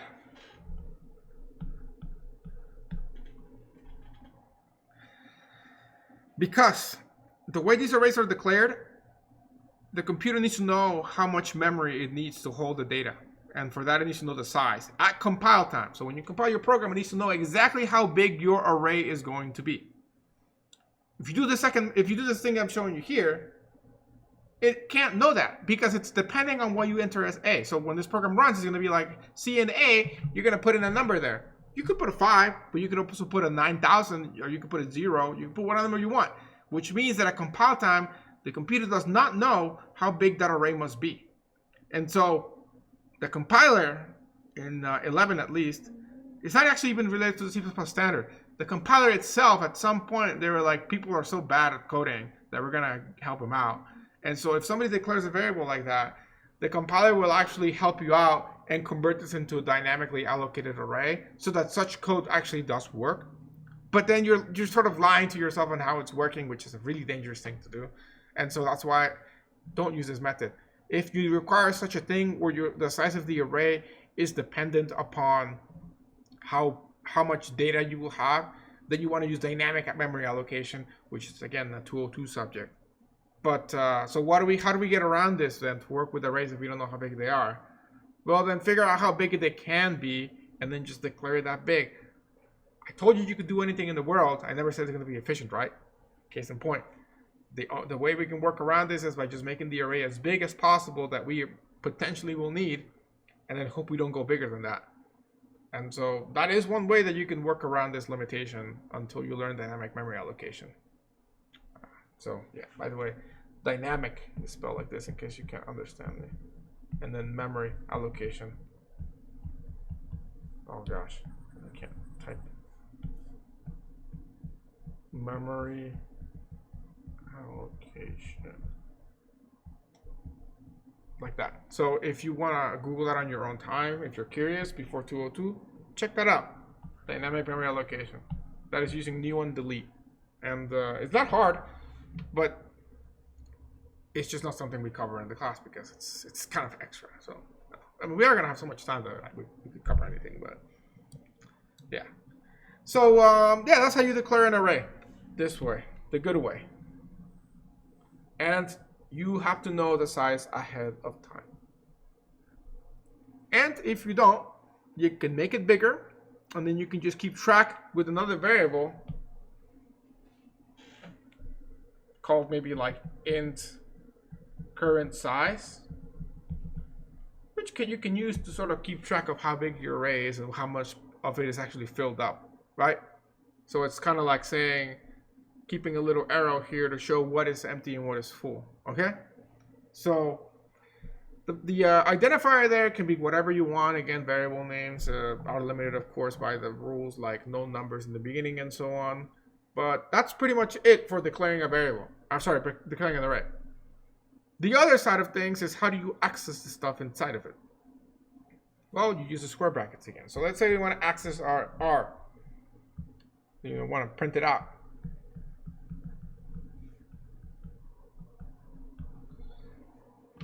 You just put the name of the array. You put your square brackets. By the way, I didn't mention this, but I've been mentioning a lot, but I'll re-mention it again. White space. C++ is white space insensitive. So that means that it ignores white space. So there's white space there. You don't have to have it. I just put it because it looks pretty on the there. But normally when you use an array, you don't put white space there. You kind of do it together like this. But point is, it doesn't matter. C++ ignores it, okay? And by the way, this will not compile. Now it will compile. So my colons, right?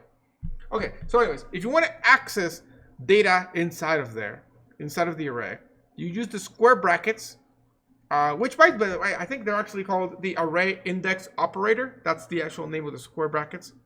Array index operator? Is that actually? Hold on.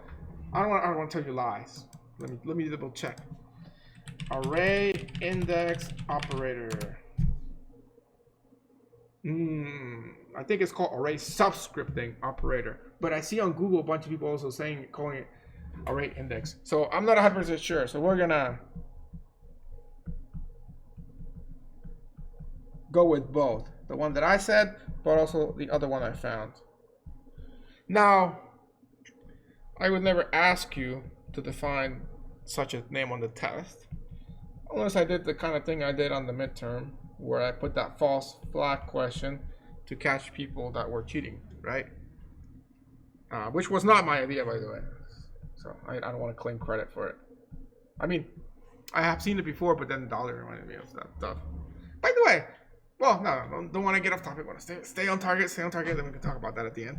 But yeah, so the square brackets are called the array subscripting operator or array index operator. I think in my personal experience, I have seen that, but it may be possible that the real name is the one beneath it. Either way, people will understand you if you talk about either one, or if you just say square brackets, to be honest. But yeah, so what you're going to put in there is the index of what you're trying to access. Now here, this can be anything. This could be a variable, it could be a literal, it can be whatever. Most likely it's going to be actually a variable that is that because you may be accessing different things at different times. So that's okay, but be careful. I think I said this at some point when I was talking about command line arguments. You want to be careful what number you put in there because that number has to be in the range of what is valid. So the array is of size 5, which means I could put a 0 here, I could put a 1, I could put a 2, I could put a 3, and I could even put a 4. But that's it. I cannot put anything else because, so I could, oh, that didn't work. Try that again. Trying to do something fancy here. There we go. So I could put a 0, I could put a 1, a 2, a 3, or a 4, right? I can do this. So if I want to use a 1, I could do that. But If I try to put a negative number there, or I try to put a number that is bigger than the size, and the typical mistake I see people do is they put the size of it because they think, oh, you know, the array is a size 5, so the last element must be at spot 5. No, because that would be if index started counting from 1, but in C++, it starts counting from 0. So the biggest number there is going to be the size minus 1. That's why 4 is there and not 5. Typical mistake. Don't feel bad if you make it. We all do that sometimes.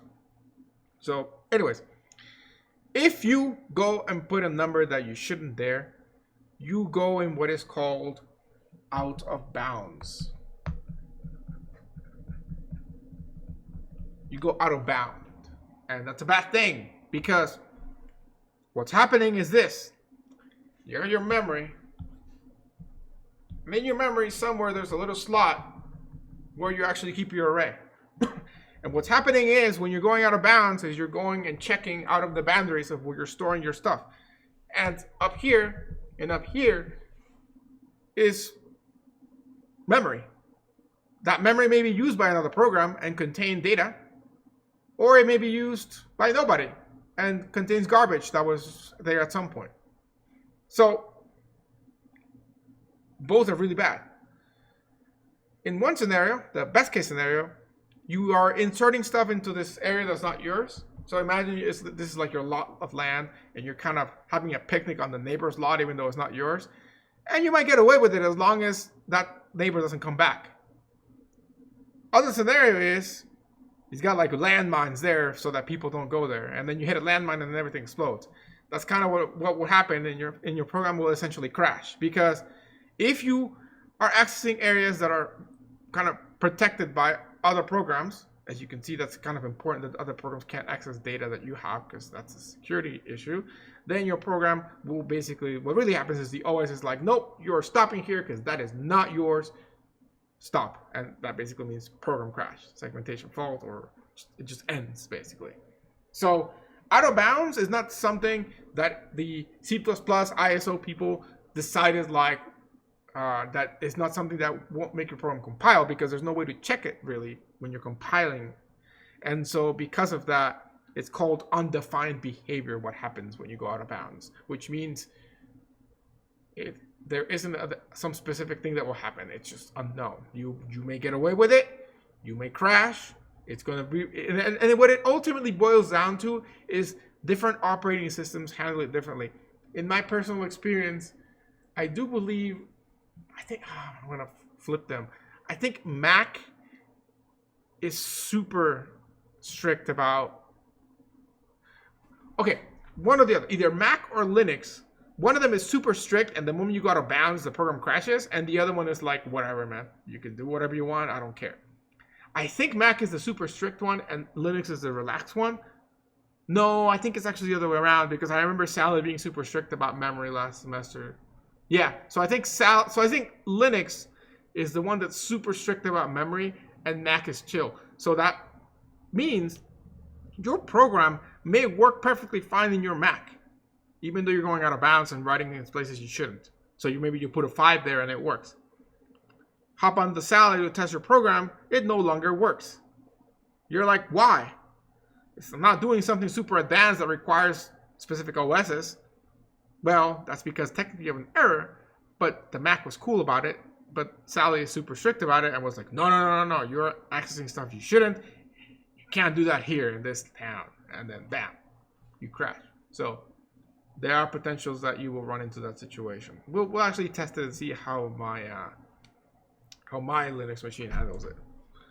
And then Windows, I don't remember if they're strict or not, because I don't code in Windows. I mean, at some point I did, but not anymore. So yes, let's hop onto the code now and start coding these arrays. Now you know how to access them and how to create them. That's pretty much all there's to it, at least for one-dimensional array. This is one dimension because, of course, you're just making a table. You're not making any 2D tables or something like a chart. Just a little table, order data one after the other, like a parking lot. Eventually, we're going to kind of move into the parking lot, into actually having individual spaces in the parking lot, which is kind of like a 2D array. In fact, that could be a 3D array, actually.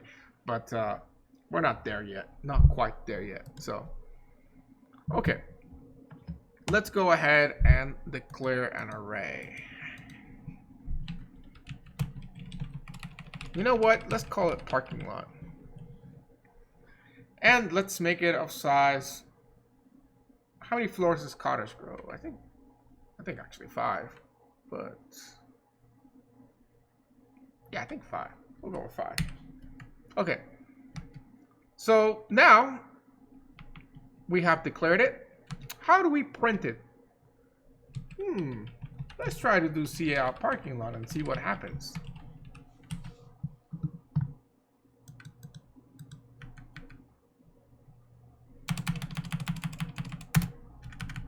It compiles, but you print it and you get a really scary thing that has a 0 and an X in front of it. And if you run it again, you'll get a different scary thing.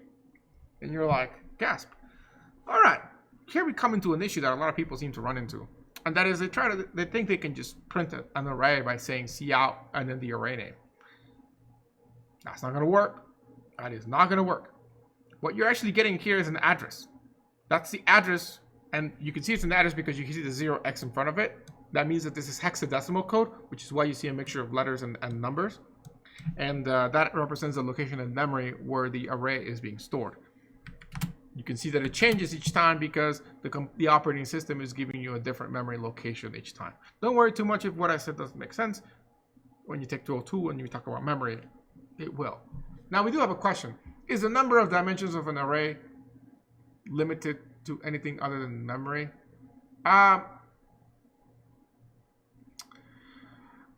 Sometimes some operating systems limit you in the size that you can make an actual array, but most of the time it's limited by memory. I have run into situations where the code wouldn't compile if I made an array that was too big, even though it technically should have fit in memory, and I had to use a vector instead. So I'll say that much. But usually you should be somewhat fine. But yeah, I think that was a situation that I ran into ask my people on the Discord, my students. I think people run into that issue in the first assignment of 202, actually. Yeah, with the unigrams and bigrams. We ran into an issue where we tried to make an array, because back then they still didn't know dynamic memory allocation. And I made them do an array of size 50,000. And some computers, it would make it, and some computers, it would not. Like, the computer would not, it would crash when you try to run the program. And so it was strictly dependent upon the operating system, whether it was letting them make it or not. However, upon further investigation, we found out that they would have had enough memory. So there was something with the OS that was limiting them from making that much memory, even though they had the memory available. So I'd say that, yes, the operating system is going to be the other limitation. And of course, this expands to the idea of having a multidimensional array. Same thing. The more dimensions, the more space it takes. So that just expands to that idea. But yeah, okay. Back to this, of course, this doesn't really work for us. So how do we print out the contents of the array? Well, first of all, let's fill the array with something. Let's actually try printing out a single spot of the array. So let's print out the bottom floor, floor 0. This should, of course, be garbage, but it could be 0, depending if the compiler was nice. In this case, it was garbage. So let's go ahead and set it to something. So parking lot 0 is going to get the value of, let's see, there's the number of cars in each level. So let's say there are 400 cars parked in parking lot level 0. As you can see, that works. So when you're printing an array, there isn't a shortcut in C++ to print out the entire array at once. You have to print out each individual index. So one of the best and easiest ways that you can print out the array is by using a loop. And you can loop through each of the indices and print it out that way. The number of dimensions is in theory not limited, but the size of the array may cause problems. Yes, that's pretty much what I'm trying to say. There are certain, like, the size of the array is limited by the OS more than memory, because sometimes, like I said, we have situations where we were making arrays that should have fit in memory, but we're not fitting in memory. So yes, so we can try that. How big is that? 500,000. Work fine. I think it's because this is an integer one. Oh, it crashed. But did we get too big to the integer overflow though? Because then that wouldn't count. No, it was within the index of a valid integer, which was 50 million, and it crashed at that size. And I have 32 gigs of RAM, and I'm pretty sure that would have fit there just fine. But yet it crashed. So the OS clearly was like, nah, that's too big for you. So I would have to use a vector for this. So there you go. And of course, the dimensions is the same thing. It's just like if you have a 2x3, that's 6 spots, right? So it's the same thing as if you had 1 dimension with 6, or you had 2 dimensions with 2 and 3. So yeah, dimensions is just, see, it's all stored in a row, in a contiguous row. There's no multi-dimensions in your memory. Your memory is just a single 1D row. And so it's just a bigger row. And there's some math to be able to kind of work around it, but it's just one row. So it doesn't matter how many dimensions they are. Eventually the whole thing gets flattened into a single 1 dimension. So that's why when you mention multi-dimensions, it's like whatever, it's all flattened. You use a little bit of math to hop around. So like if you have 2 dimensions by 2 by 3, you could multiply the numbers to see which number you're at. So like if you're at 1, 2, you just do 1 times 2. If you're at 2, 2, you just do 2 times 2. And you can find out the index in a 1 by 6. That would be the equivalent of keeping things in multi-dimensions. So anyways, so how can we easily set this up? Let's manually just set up these for now, and then I'll show you the loop. One more. You don't have to put this in order, by the way. You can initialize 4 first, but I just kind of want to make it neat. And we're gonna say that the number of cars per floor is gonna slowly go down because it makes sense.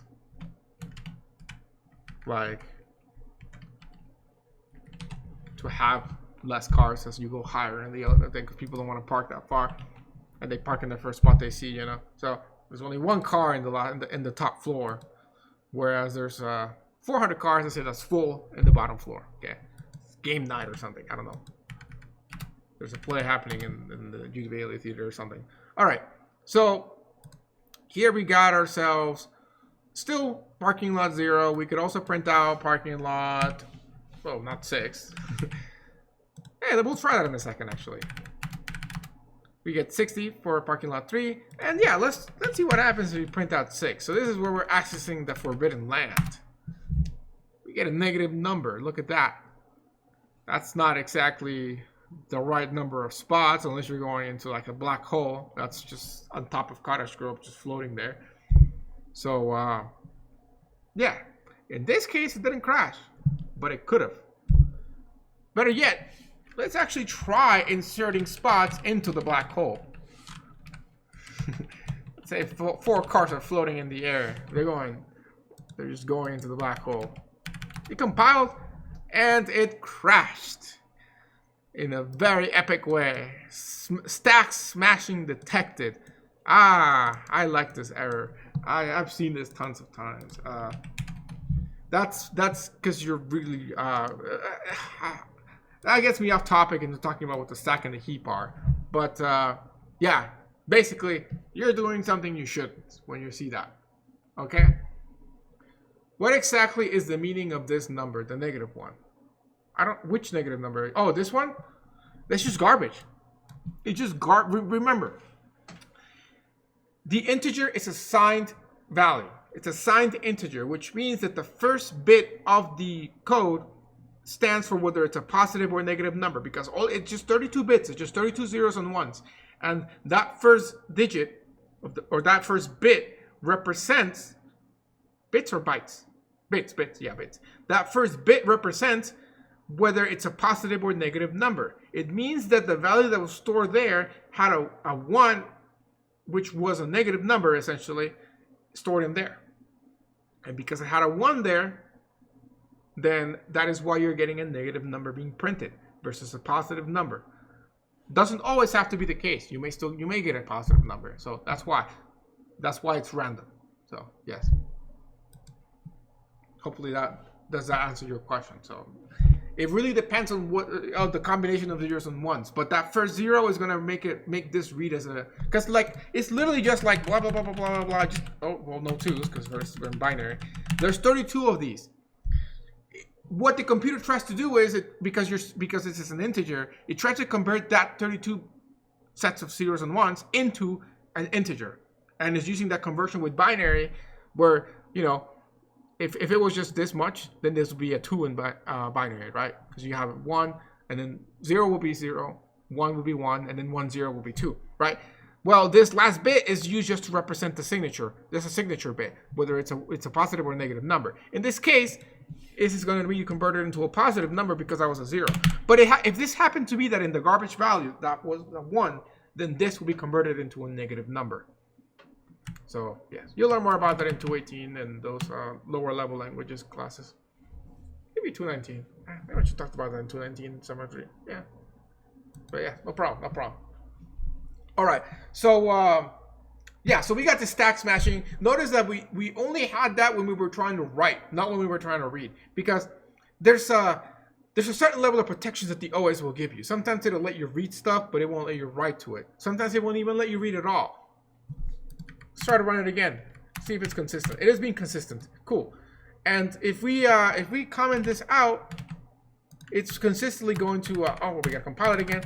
It's reading it. By the way, notice running it a couple of times, you can see that in the garbage, sometimes it was positive, sometimes negative. Again, that's 0 or 1 varying. So it's not something that's always going to be one way or the other. So, yeah. Sometimes, by the way, if you run it in your own computer and you always get the same values, or even if you get a 0, that might be because the compiler that you're working with is sort of in the debug mode and it initializes things for you. So if that's the case, then don't get misguided by that, because that's not always going to be the case. It's undefined behavior, which again means who knows what's going to be there and who knows what's going to happen either. So anyways, let's try actually just going 1 over like that. And let's see if that will also give you the stack smashing. I think it will, but you never know actually. Again, it's undefined. Ah, look at that. It's totally cool with going 1 over. It is totally cool with going 1 spot over, but the moment that you go 2 spots over, it was complaining. Will it complain again? Yeah. So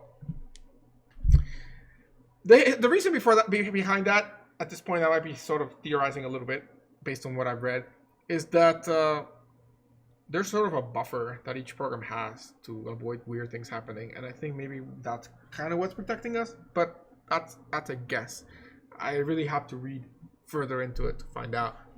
So anyways, okay, so now we kind of spieled about how to declare your basic array and what you shouldn't do. Let's talk about what you can do. And so let's say we want to print out this array without doing a bunch of couts. You can use a for loop, and the for loop is great because it's counting based, right? So int I is equal to 0, I is less than the size of the array. And by the way, this brings up a good point. You know the size here. And of course, because you're doing these kind of arrays where you have to know the size ahead, this is not as big of a problem. But later on, when you learn about dynamic stuff and whatnot, you have to make sure you don't forget the size, because there's no easy way to get the size out of the array. Some languages, like Python and whatnot, have a size function just like strings do that can tell you the size. It is my understanding that in C++ there is no such function. At least I don't know one. And so if that's the case, that you're working with a language where you don't have a way to get the size of something, just store it in a variable called size. And when we talk about structs, you can combine both the array and the size in there. So there will be better ways of doing this. But for now, just create a variable called size and store it. That way you know that such is the size. And then you can conveniently use the size anywhere that you need, which you will use it very often. This is also very useful when you're calling a function and things like that. That will be the other thing that we won't get to today, but is how do you pass an array to a function? And you don't actually, the way it works is it always passes it by reference. You will never have a situation where it's copying the entire array. So that'll be something kind of interesting that we'll see. But again, we'll do that tomorrow. So here we got a little for loop from I to, oh, typo. I is less than size, I plus plus. There is a range for loop. I will probably talk about that since we have so much time at some point. Not today, of course. And so anyways, once you do this, you can go ahead and call your little array parking lot. And you can put in the index there. So I. So I captain. We are now ready. And we should have put in the end line so we could see everything happening.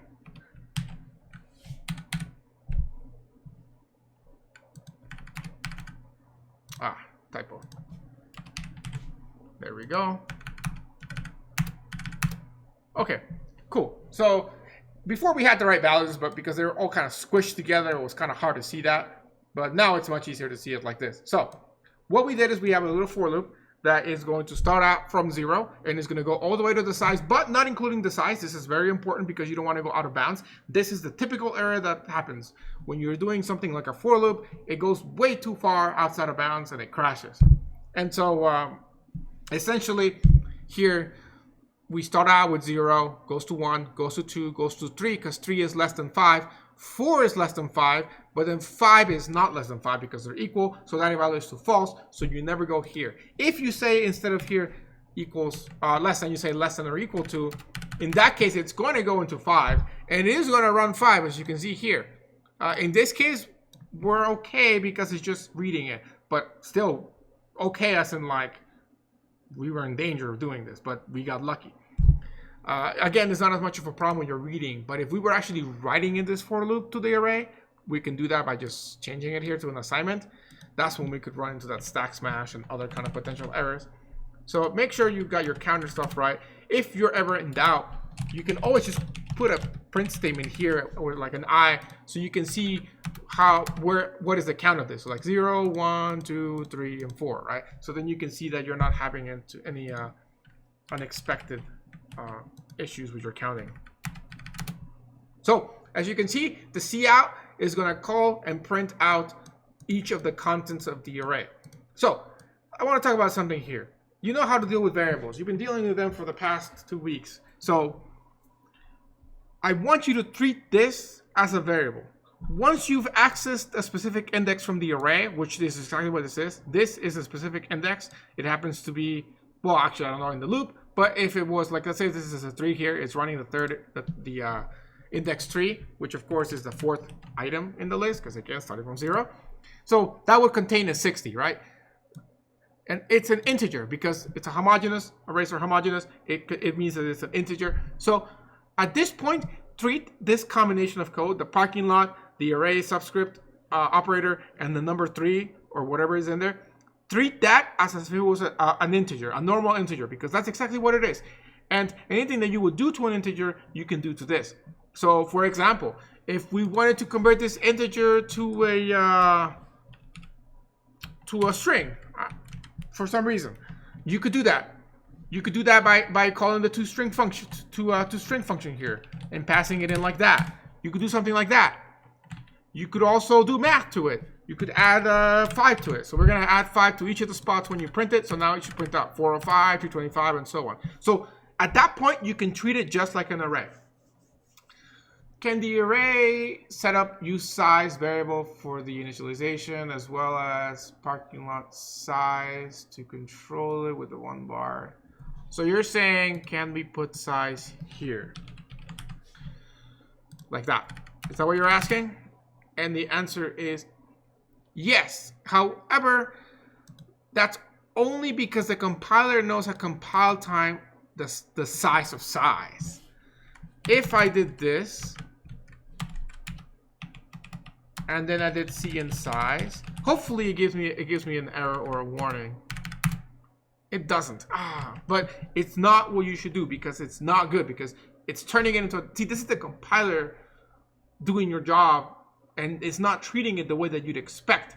In fact, one easy way of seeing that is if we went ahead and cout here something that's not in the array. So if I do cout, you will see that the addressing is even different. So let's do 5. Actually, here, no. Let's just see out the address of parking lot. That, of course, is going to tell us the address of the array.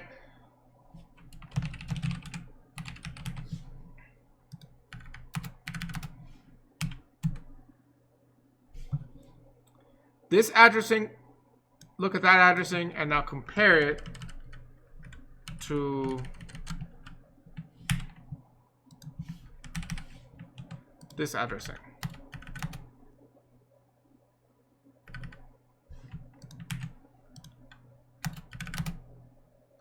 Huh, it's still the same.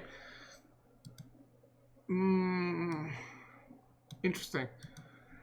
I don't know what to tell you other than don't do it, basically.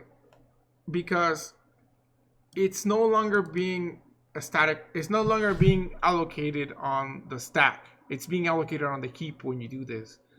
And without going into a deep explanation about the stack and the heap, essentially, you're dynamically allocating something when you really not supposed to, by doing it this way. So avoid it, yeah. One of the ways that I guess I could kind of prove it to you is I could run Valgrind on this. Valgrind is a program that monitors memory, essentially. Oh.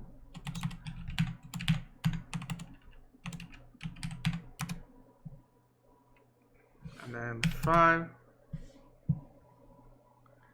Total heap usage. 3 allocations, 2 frees. Okay, now let's go ahead and switch this over to a 5 there. And let's try it again and we'll see. Compile again. And then run again. Total heap usage 2. So you see that? 2 versus 3. So there is 1 additional heap usage. Why is the other 2, by the way? I don't know. I don't know what the other ones are. Maybe it's coming from who knows what. But you can see there's the difference between that one and that one. So we are using more of the heap memory. So yes, the compiler is putting it on the heap. I guess in some algorithms you can't get around initializing an array with variable size, like you have to generate a graph data structure. Yes, of course. For that, you want to use dynamic memory allocation. You're going to use the new operator and delete to deallocate. So you have to allocate this using new. But that's too material. So I have videos on YouTube for data structures class where we talk about allocating stuff on the heap and dynamic stuff. But yes, anything where you don't have a defined size, you would want to have dynamic allocation, which would be using the keyword new, or malloc if you're using C programming language. And yes, I'd say that 99% of the time you want to use dynamic memory allocation, but you know, baby steps, right? So for now, we'll do this. Really, if you're interested in learning about how to do things the right way, you don't want to use even like by hand dynamic allocation. You want to use vectors. And that I will cover in this class. Probably maybe Monday or tomorrow. So vectors. Because vectors are dynamic memory allocation, but in an easy to understand, not too technical, not risky with memory way of doing things. And it's powerful. And really it's like once you do vectors, you don't want to go back to doing arrays. Because you shouldn't. Like it's unnecessarily complicated. So anyways, I think this is a good place to stop. This is going to be basically an introduction into arrays. Next time, we can talk a little bit more about dealing and working with arrays, adding a second dimension or additional dimensions to them. And then maybe once we finish that, we can actually show vectors, or if not, we'll do that on Monday. So 9 a.m. tomorrow, I shall see you guys for continuing arrays. Any questions before we go?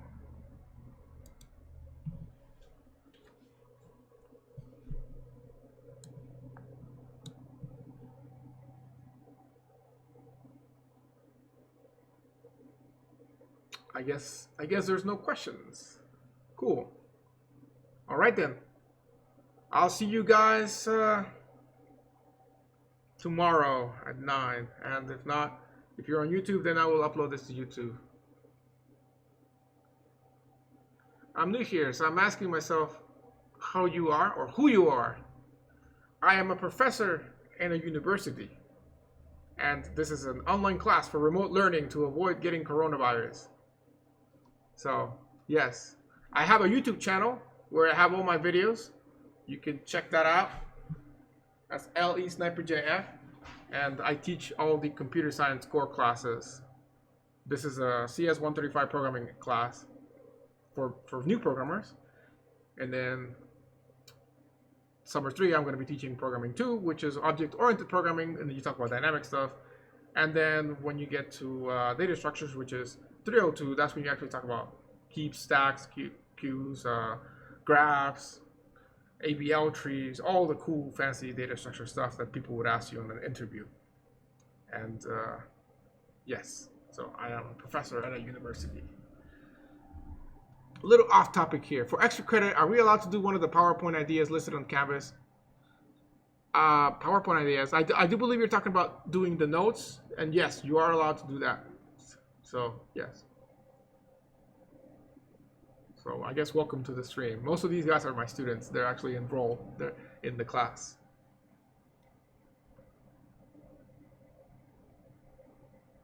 But yes, you're welcome. Anybody's welcome to come. And now all these videos are being recorded and posted on my YouTube channel for eternity, because Twitch deletes them after 2 weeks or something. So that way, if anybody ever wants to learn this stuff, they can check it out, and hopefully it helps them. You know, there's tons of content online though already. But yes, all right. I'll see you guys tomorrow, 9 a.m. early morning, or wherever you are. It might be a different time. But take care. See you all later.